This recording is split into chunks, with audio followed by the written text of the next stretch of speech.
We're here with Lance Romero again for part B of another episode of Flight Tales. I said part B. I thought it was part 2.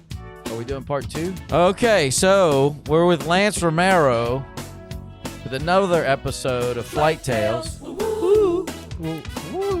There you go. Oh, look, I got it. Yeah, we did it this time.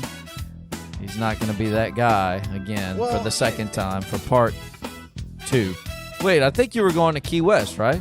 I believe I was going to Key West. Yeah, and I think I called you to go do a flight in the Bonanza. What a trip it was. It was one of my very first longer trips. Wait. I thought you went to Wisconsin. I was just getting into the professional flying realm. Yes. Right? Yes. And a lot of the trips I was doing was 1-2 night trips, out and back trips, which, you just go drop somebody off, come back home that night. Yeah. It didn't really require much of a bag. Yeah. And you know all about that, don't you? I always have my bags packed. I've gotten spoiled. So this trip was, I want to say it was 8-9 days. It was quite long. So I gotten really excited about that because that was going to be my first opportunity to go to Key West. Always wanted to go. Key West is fun. Yes, very fun. So I packed my bag, got the plane ready, did the flight plan, and off we went. So we were on our way over there. Now this time, he did not sit up front with me, offering me cheese. Oh, yes. Yes. The charcuterie board. He was sitting up front with you? That was on going to Wisconsin. I thought he was in the back. No. He actually sat up front with me, just trimming cheese, Well, he's also a pilot. So he wants to be up front and see everything, but he brings his charcuterie board. So he's allowed to bring cheese. He brings the cheese. He brings the snacks for the... Yeah, he has road snacks. Yeah, for the trip. It was so weird because, I had done a couple trips. I was, maybe a month, 2 months into my flying career whenever I started flying the Bonanza. So I had done other trips with other people around Lafayette, but this was the first start of a long-term client for me. And it was really weird building that relationship with the client and learning, because a big part of being a corporate pilot is learning what your clients want, what they like, what kind of beverages they like on the plane, stuff like that, and their mannerisms, demeanor, what they expect, basically. Yeah. But this time it was quite a different trip. He had brought his fiance at the time. They both sat in the back.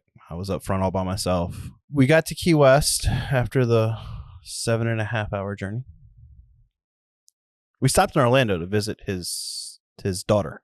Oh, yeah. She was going to college there, I think. Yes. Yeah. Yeah. We stopped for lunch. I got more fuel, and they went visit his daughter, got back in the plane, came back. It was a quick lunch, I think. Got on our way to Key West. And that was the first time I actually crossed water. And there wasn't much water, but it was water. Yeah. I didn't have a flotation device or anything. I was man. Yeah, I was a little nervous. Yeah. Got to Key West and I was like, okay, well, my plan was to drop them there and I was going to go back to mainland Florida to stay because it was much cheaper. Oh, okay. From what I had looked up, you're kind of responsible for getting your own hotel room and all that stuff. And I was trying to be responsible. Yeah. Spend the money like it's your money. Right. Yeah. So I dropped them off, told them bye, told them to have a good time and all that. Just let me know if they needed anything. And I was talking to the CSR at Signature where we had landed. So talking to the CSR, I was telling her, they always ask you how long you're here for, what are you doing, what's your plans to come back and all that stuff. So I was telling her what the plan was. And she's like, well, how much was your room that you found? So I told her and she goes, we have a hotel that we deal with here. We can match that price. Oh, I was like, oh, that's nice. I get to stay in Key West. She's like, yeah, let me make a call. I'll get a room for you and everything. So I did that and went to the room. It was this little boutique hotel. It wasn't a big chain. It was on the historic registry. So it was really cool. Was it on Duval Street? It was very, very close to Duval Street. I hear you can get too crazy on Duval Street and break your ankle. There's opportunities for that. I had never been to Key West, didn't know anything about Duval Street. I started wandering around, exploring, what pilots do. went wander around, found food, found beverages. So I was wandering around, started finding people, finding food, finding things to do, and like day 2 or day 3, I found this little marina area where they had a couple little local seafood restaurants, and it was really cool to sit out there, watch the boats come and go. And I decided, like, hey, it's probably a good place to go fishing. So I called a guy up, and I booked a charter for the next day. I was all excited about that. And you know how it is as a pilot when you make plans.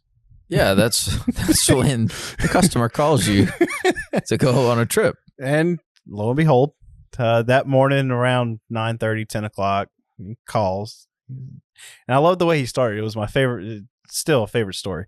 Hey, have you had any beverages this morning? Are you enjoying yourself? Did you have a mimosa? It's like, no, it is 9:30. It's not what I do. That's a normal thing for them. Yeah, that is normal. He was probably 5 or 6 in already. Yes. And I quickly learned that was the wrong answer. He told me that one of his fiance's friends happened to be in Miami, and they'd love to visit with her. I was like, okay, well, how can I help?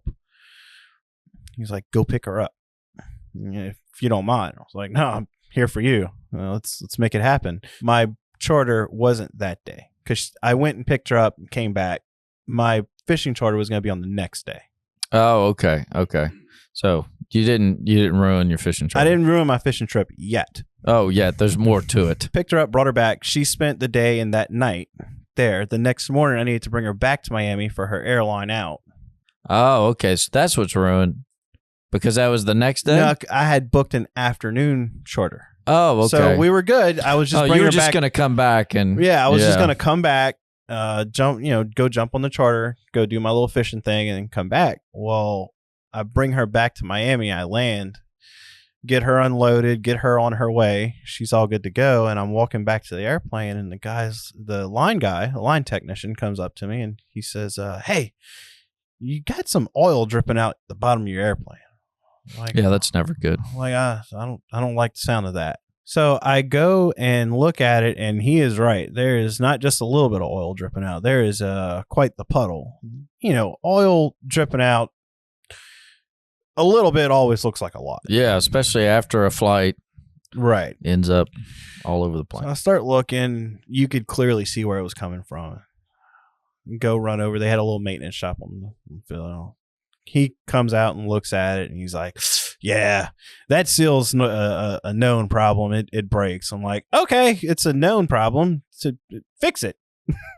Don't you have the parts? He's like, I'm going to have to order that. Like, oh, no. All right, when's it going to be fixed? Like, this afternoon? Yeah, overnight it. He's like, nah, it's probably be 3 or 4 days. Oh, no. Like, oh, this is not good. Everything's in Key West. Yeah. My bags, my people, my everything is in Key West right now. He's like, yeah, no. It's like, oh, come on. He's like, no. I call the owner, let him know what's going on, and he's like, you know him. He's, all right, well, just get an airline. We'll figure it out. I'm like, yeah, I can take care of myself, but everything I own is in Key West. All my stuff is in the hotel at Key West. My plan was I was going to rent a car, drive to Key West because it was like a 4.5 hour drive. Grab my things, drive back to Miami, and then airline out that way. He figured it out. He's like, no. I'll go get your bags out your room. You just airline home. We'll bring your bags to you. Oh, okay. Like, did that work out? That's weird. Okay. All right. So that's ended up. That's how I missed out on my Key West fishing trip and got to airline home from Miami. But what happened with the plane? Did you ever go back and get it? No, we left it there, right? No. Sounds good. it betrayed me. Well, I don't remember going back to get it. No, so. I ended up. So I had booked back-to-back trips. So the plan, the plan was to be in Key West for 8 or 9 days, whatever it was. I was going to land that day, sleep at the house for one night, and then I had another 3 or 4 day trip in a different airplane. Oh, okay. Somebody else in town. So I really had to be back at least by the day I'd planned on being back. And so it was kind of running it real tight. Yeah. But, I was young. I was trying to build time and make money. So I didn't mind missing a couple nights at home. So there was a real push for me to get home. So I airlined home, got home. Really enjoyed the days I did get in Key West. I grew to love that little island. It's like another country. It really is. There's chickens running around. I got a kick out of all that. So get home. I go do the trip in the Cherokee 6. That airplane breaks on the road. Oh, man. So not only was it running it tight, but now you've got stuck somewhere. Right. I got stuck somewhere. So, and at that time, the mechanic shop in Miami's calling me saying, "Hey, your plane's ready. You need to come get it." I was like, "Wait, hold on, guys. Yeah. Slow down. I'll be there when I get there." Yeah. So I had called you and I was like, "Hey, the mechanic just called me. The airplane's ready." You're like, "Okay, cool." Well, I don't think I knew about the other trip you were on. No, at the moment. No. Well, I when you explained that to you, and I was like, "Hey, I'm on a trip. They want us to go get the airplane." And you're like, "No, they can wait. I'm not going." I can't remember. Was I working? I guess I was working for Acadian at the time. You were at Acadian. Okay. And you're like, "I'm not. That's a 7.5 hour trip." I was like, "Yeah, I know." You're like, "I'm not doing that." Sounds about right. So I airlined home from wherever I was. You don't remember where you were? I was either in Tennessee or Texas. Okay. Not sure. I don't quite remember that trip. So that plane broke. That was a Cherokee 6. Yep. And so you had to leave that one there? I left that one there, airlined home, airlined to Miami, got in the Bonanza. Yeah.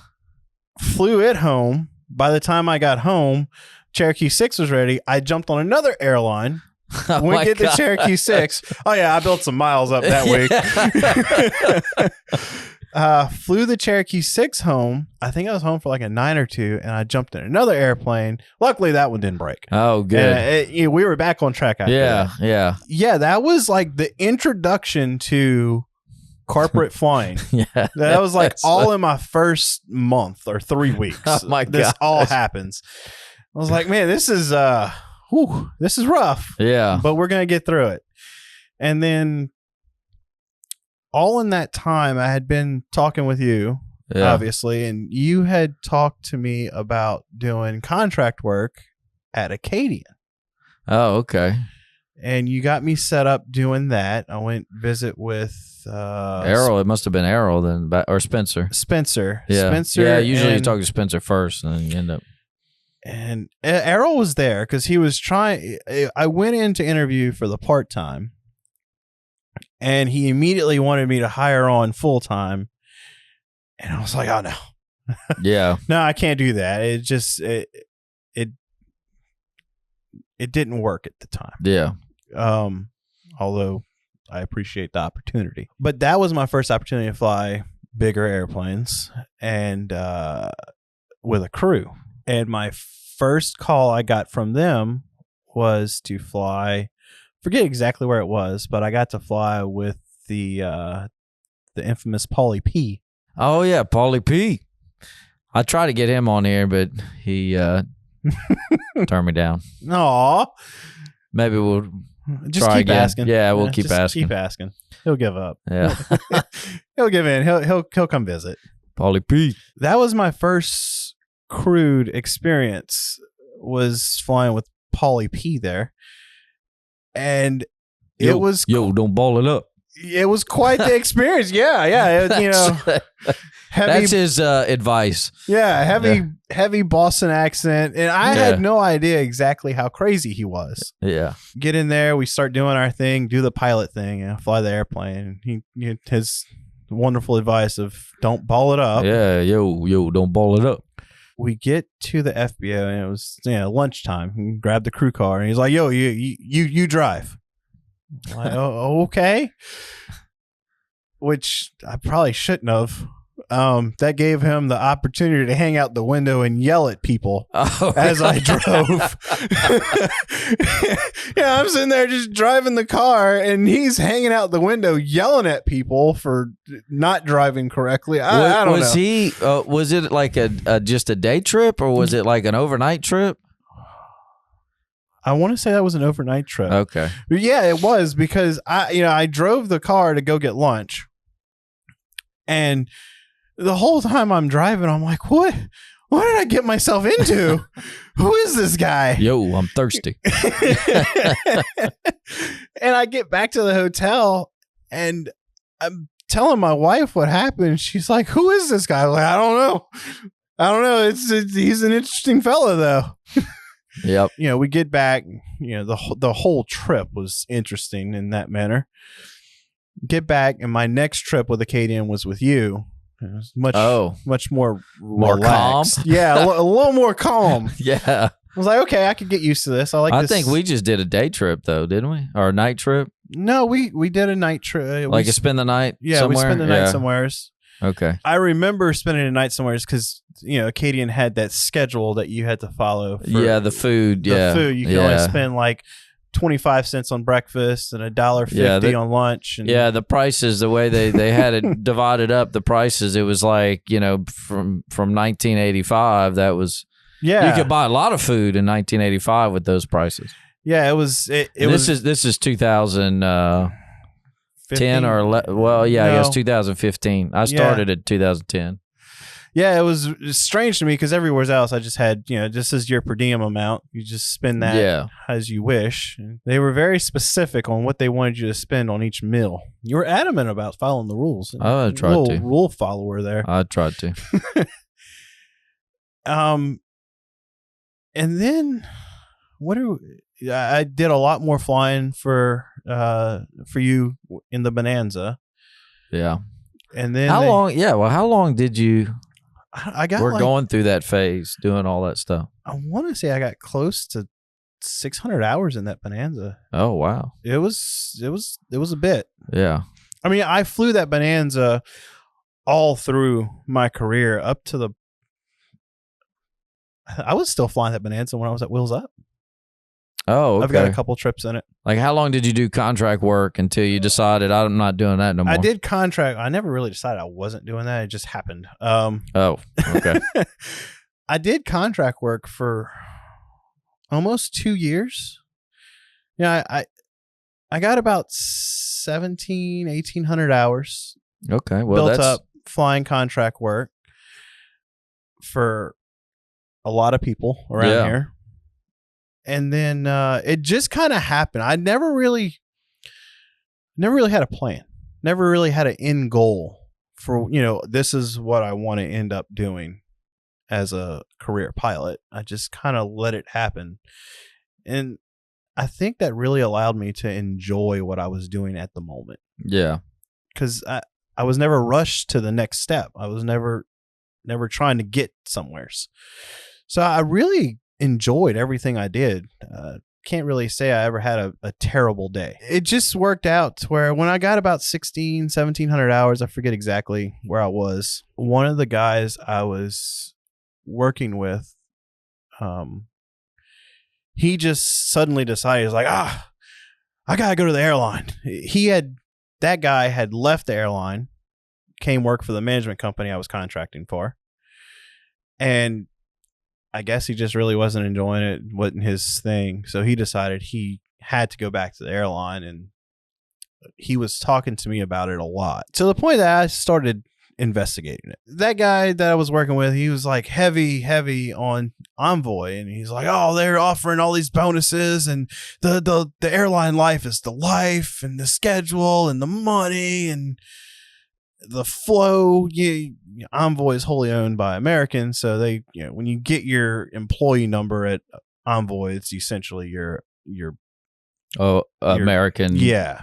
You're pretty much guaranteed a spot if seniority type deal. Yeah. Don't ball one up or anger the wrong person. Yo, don't ball it up. Yeah. You're going to be an American pilot. Yeah. And, he had kind of got me thinking. I started looking into it. And I was like, man, I really like corporate. But I feel like this might be a missed opportunity. Well, I remember you talking to me about it, and I was saying, go for it if you want to, Yeah, I'd gone to you, and we had talked about it, and so I put my app in with no expectation, and they called me back almost right away. So I went do the interview. They flew me up to Dallas and went through the interview process, and they had the cheerleaders and the pep rally and everybody making Hoorah! It was just the best place on earth. Boy. So I was like, sure, why not? So I tried out the airlines, and this began my journey as an airline pilot. Yeah, I remember calling you every once in a while when you're an airline pilot and you were doing nothing. Yeah, so you get hired on as an airline pilot, and they make you think it's the greatest thing in the world. And look, for a lot of people, the airline life is the life for them. At least that airline life was not the life for me or my wife.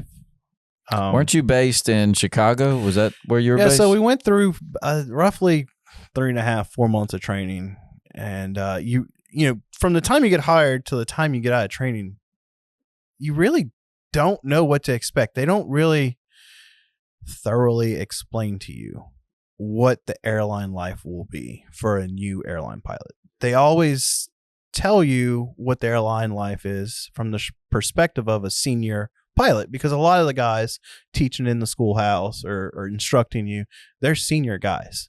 So they've almost forgotten what it's like to be a junior pilot. One of the first things you do after you're hired is in NDOC, you get to choose your base and your equipment. So which plane you're going to fly and where you're going to be based, fly out of. Correct. Which city. And at the time I got hired, my best option. Well, there's a game you're playing, basically. You want to choose the best base and the best equipment that suits you based on where you live and what kind of quality of life you want. I wanted to live here at home. Obviously, there's no base for Envoy in Lafayette. So my choices at the time I got hired were Miami, New York, or Chicago. So now, that's a commute either way. Yeah. You got to look at the airline system because you're going to be flying on American or Envoy to get to work and from work. Which place is easiest for me to get to? Well, at that moment, Chicago was. Leave Lafayette, go to Dallas, hop on another plane, go to Chicago. Or, if worst comes to worst, drive to New Orleans and direct to Chicago. They had a direct flight. Right. So I chose Chicago 145, Embraer 145. From there, you go into training and you kind of forget about your base and equipment because there's about 3 weeks to 4 weeks of just indoctrination. This is Envoy. This is how we live life. This is how we expect you to conduct yourself while you're living life as an Envoy pilot before you even start thinking about airplane. Yeah. And then you get into airplane training, get typed, and then you're released onto IOE, which you got to fly with an instructor pilot for so many hours out of your base. So that was my first experience going to base. Get to my base, and they're like, all right, you're going to be stuck on reserve for a little while. You're pretty junior. And we have a long list of junior pilots, so you should probably look into getting what we call a crash pad, which is basically some house or sometimes they do it in hotel rooms where they put a bunch of bunk beds in it, and you're basically sleeping with a bunch of people and and a bunch of beds like a bunker. Yeah. You like this room here would have 2 sets of bunk beds in it, and you don't pay for the room. It's like you're in the army or something. Yeah. I've never been in the army, but I'm just assuming like it's like something like that. You're at camp. So I go find a crash pad, and I'm like, it's okay. I wasn't excited about that part of it because nothing excited about a crash pad. But I was like, it's okay. I'll just do as much flying as I can. Well, I was there for 6 months, I think. And I didn't fly. No, I think you had every time I'd call you, you weren't doing anything. You were at the crash pad. And I want to say you had like 2 flights, 3. I don't know. There wasn't many. No, I really think I flew out of Chicago in those 6 months 6 times. 6 or 7. Like, I wasn't really even able to keep current. The only reason they would fly me is because I would be coming up on currency issues. Yeah, and that's a long time to like jump in a plane. You really don't have that much experience in it, and try to remember what you got to do. You know? I had no idea. I'd get in the plane. Every time I'd sit down in my seat, I'd look around just completely lost. Yeah. Which was very uncomfortable. That crash pad literally turned into my home. Yeah. Luckily, I had found a decent one. It was, this is going to sound so bad. It was in some guy's basement. He had finished the basement, though. It puts the lotion on its skin. Oh, no. That was my first impression. Whenever I was told about this crash pad, I was like, oh, this is not going to be good. Yeah. But he had finished the crash pad up really nice. It had 2 bedrooms, a living room, and its own little kitchen in it. And luckily, there was 6 of us that were renting that area. The other 5 guys were senior pilots at different airlines. I never really saw them. There's one guy I never met. Wait, so did they fly? They were flying a lot more than you? Is that why you never saw them? Or? They were using that crash pad as a place to sleep on the nights that they would come in to go to work or come in from work to go home. I was using it because I was stuck on reserve. They were line holders, so they were actually flying. Okay. And then the one guy who did work at Envoy with me, he worked kind of opposite. I was working a 5 on 3 off. So we would cross paths every couple days and see each other, but I was really there by myself. Yeah. Which made it a lot nicer, a lot more livable, I guess. But it still wasn't fun because I was stuck in Chicago all by myself with no money. Envoy, yeah, you weren't getting paid anything. Envoy wasn't paying the rates that they're paying now. I was not making any money. I was making enough money to pay for my crash pad and life at home, and that was about it. I had some friends that I had made in class, a little small circle of friends. We all desperately wanted to get Dallas as our base because that really increases our direct flight. Yeah. Quality of life was quite different in Dallas. Even though I was still on reserve, I had a 45-minute flight, I think it is, or an hour flight to work, and that was it. And, 4 or 5 times a day out of Lafayette. A lot easier. Oh, so much easier. And I got the opportunity to fly quite a bit more in Dallas, and life got a lot better. Still, I didn't quite need a crash pad because work was so close now, and I was able to predict my flying and schedule a little bit better. One of my friends that I made in class had a home in Dallas, so whenever I had to sleep there, I'd go crash on his couch. Shout out to Sammy. He's great. Hell, one of my friends, Megan, I think you had talked to her once or twice about ATP, ATP worked and stuff. She got a crash pad for 1 month in Chicago, and she's like, nope, not the life I want to live. So she just stayed at home. She'd look at the list, the call list. She's like, there's no way they're calling me. And she just stayed home in Oklahoma. Oh, really? And hope for the best? Yeah, and just hope for the best. She's like, I was like, what if something happened? She's like, oh, well. I don't know. Oh, well. So once you got to Dallas. I got to Dallas, the flying picked up a little bit, but not much. I mean, I was there for almost 2 years. And in those 2 years, I only flew right at 200 hours. So was it a total of 8 months that you were? No, wait, you said 2 years, huh? Right. Oh, I didn't think you were there that long. It was just under 2 years. Like okay. A year and 8 months, year and 9 months, something like that. Okay. I thought you were there for months. No, unfortunately. It was really depressing working there. For me. It wasn't the lifestyle meant for me. I know a lot of people who are really happy at the airline. Didn't work out. And in that time working at the airline, I was still coming home doing little side missions, contract stuff. Yeah, still contracting. I was still flying the Bonanza, still flying the Cherokee 6 when I could. That really kept me afloat, kept the morale up a little bit because I still really enjoyed that. I sat down one night at a hotel and I came to realize how unhappy I was. Yeah. It just wasn't working. And I called my wife and, I expressed to her how I was feeling. She's like, I don't like this either. My wife still to this day is so supportive of my career. Yeah. Well, that's good. And not only supportive, but understanding. Yeah. I've run across a lot of pilots who have wives that just don't understand how the industry works, how our jobs work. They tell their wives, hey, I'm going to be home at, on this night at this time, and plane breaks or something happens and they're not. And they don't understand and they get upset and start fussing and screaming. I call my wife and tell her that, and she laughs. She goes, I hope I packed enough clothes. That kind of support goes a long way. Yeah. And I'm sure you understand that. Yeah. It helps.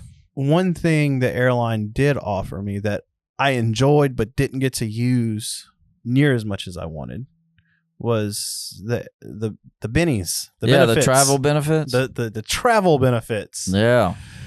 As an airline pilot, you and your family get to travel the world. Yes, that's what they say.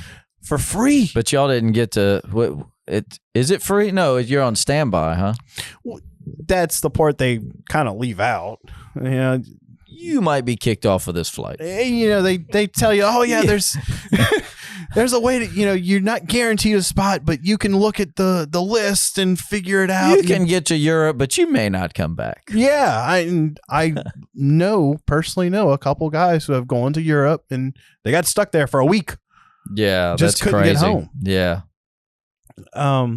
But we did get to use them a little bit. At that point, I'd stop trying to go home and be like, I guess I live in Europe now. I guess I moved to Europe. I guess I live here now. Yeah. So my wife and my parents and my mother-in-law and my sister-in-law, they lived it up. They got to go on a bunch of different trips. Oh, really? Yeah. I taught my wife how to use the flight booking system, taught her how to kind of play the game, and she kind of got better at the game than me. Oh. She's taking part in all those benefits. Yeah, she was enjoying it. My parents got to go to Jamaica, the Bahamas. Well, I heard you got to go to Cancun. Oh, yeah. That was a trip, wasn't it? I think Aaron talked about that trip a little bit. Yeah, maybe.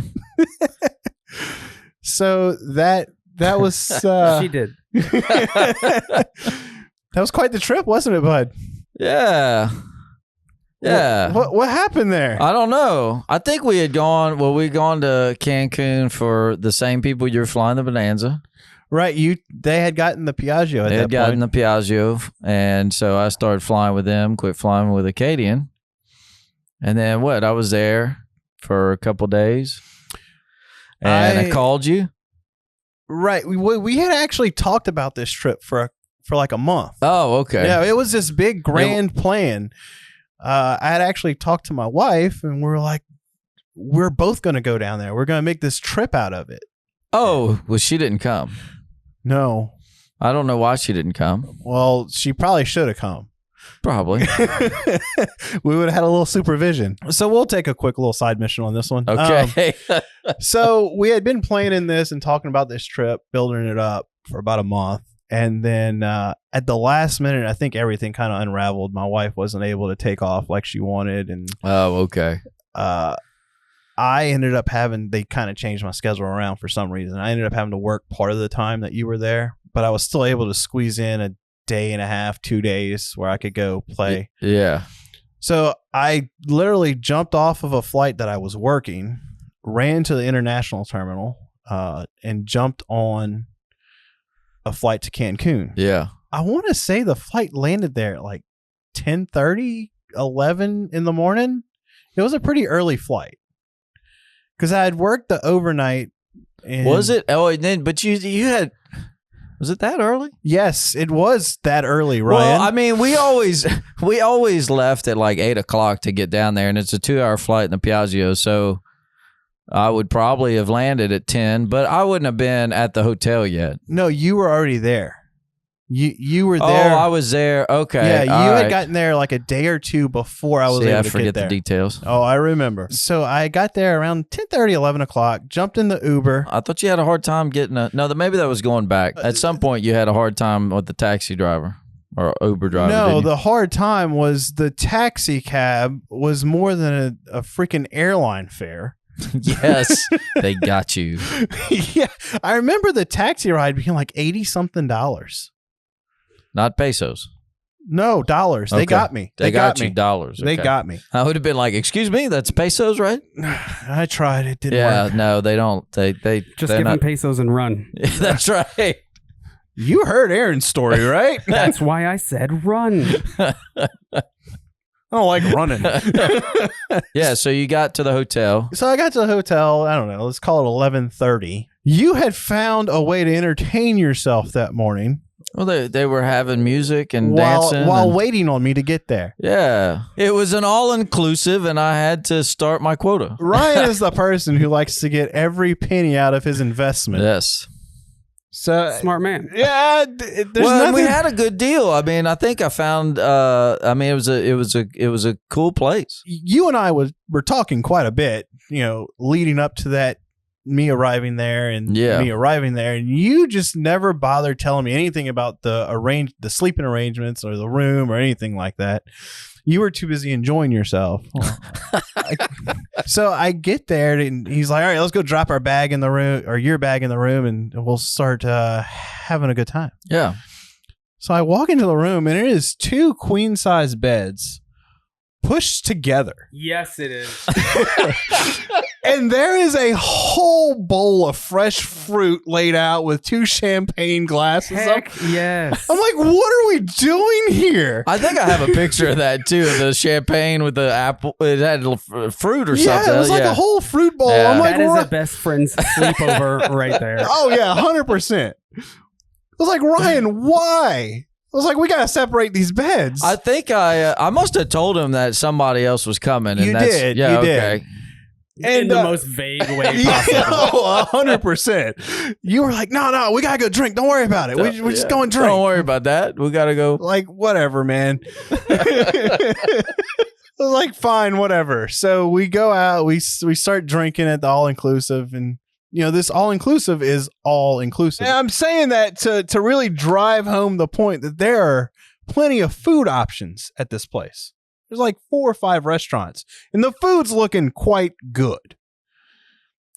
But we continue drinking, and Ryan is just adamant about this wonderful place down the road called the Blue Gecko. Oh yeah, the Blue Gecko. I'd been there before. It's kind of And a he's cool like, place. dude, this is the place to go to get food. Like all the pilots go there. Oh, that's It's like- right.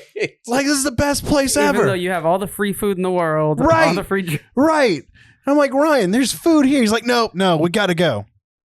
I'm like, okay, cool. So I'm in my mind, he has this whole thing logistically worked out. There's a way to get there. There's a way to get back. I'm like, all right, how we getting there? He's like, oh, the bus. I'm like, okay. I'm like, oh, the all inclusive has this little bus that runs a route. Right. This is how it works in my brain. No. Ryan walks me to the public transit bus in freaking Mexico.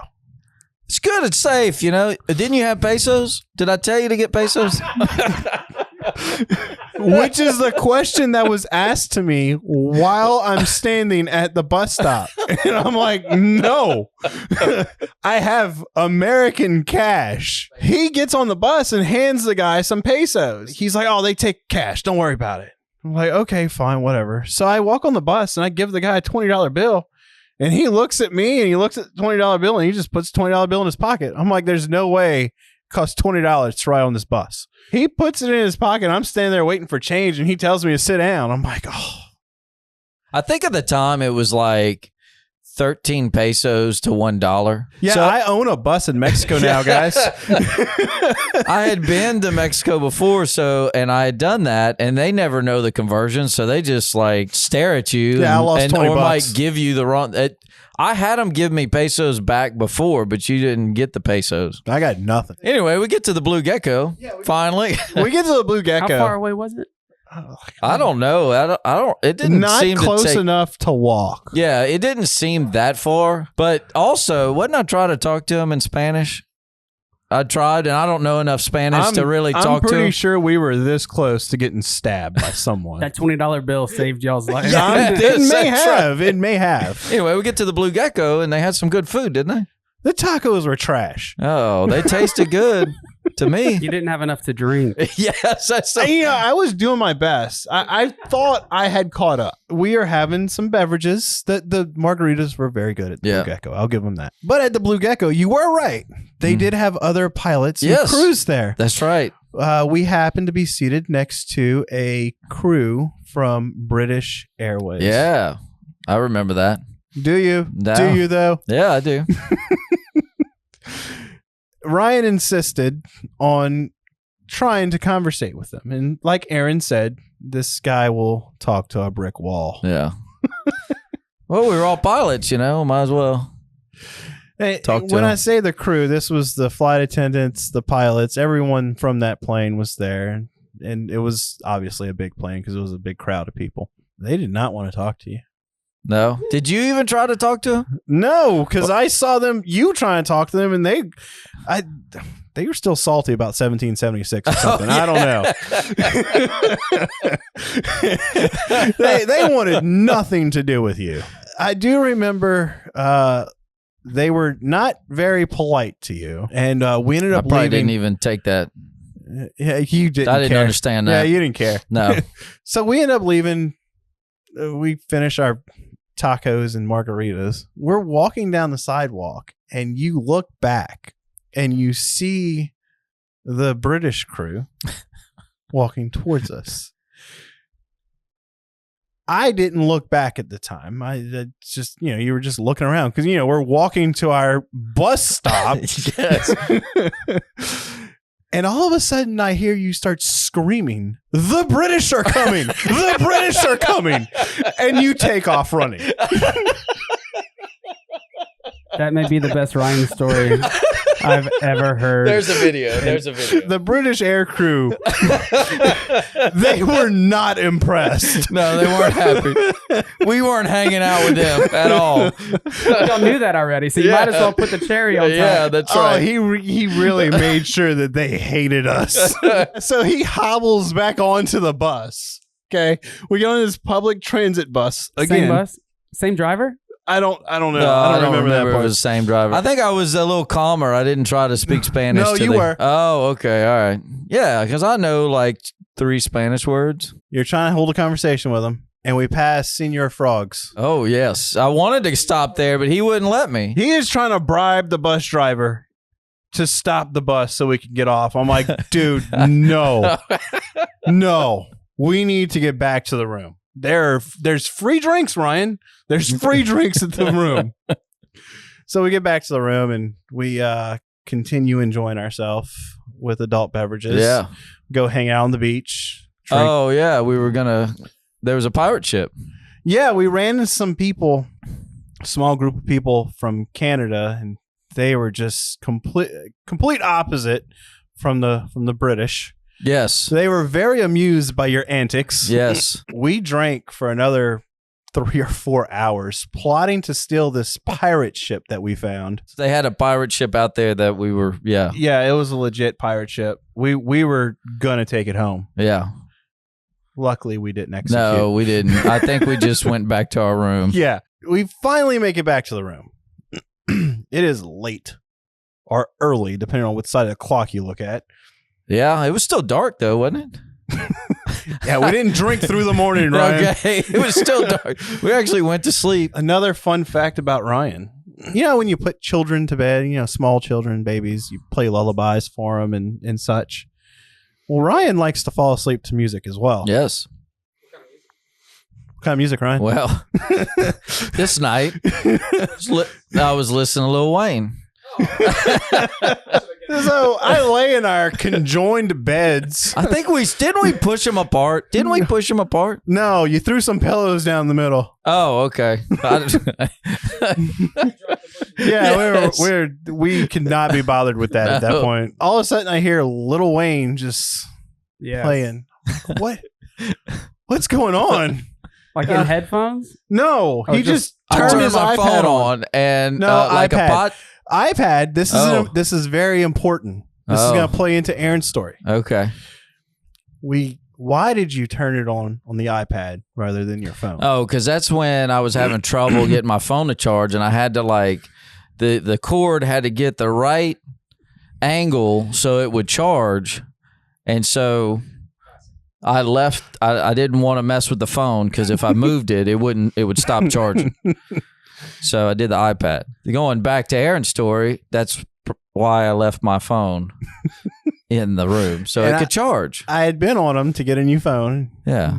Typical Ryan fashion. He's like, no, it works fine. It's good. It's good. Fine. It's good. Don't worry about my phone.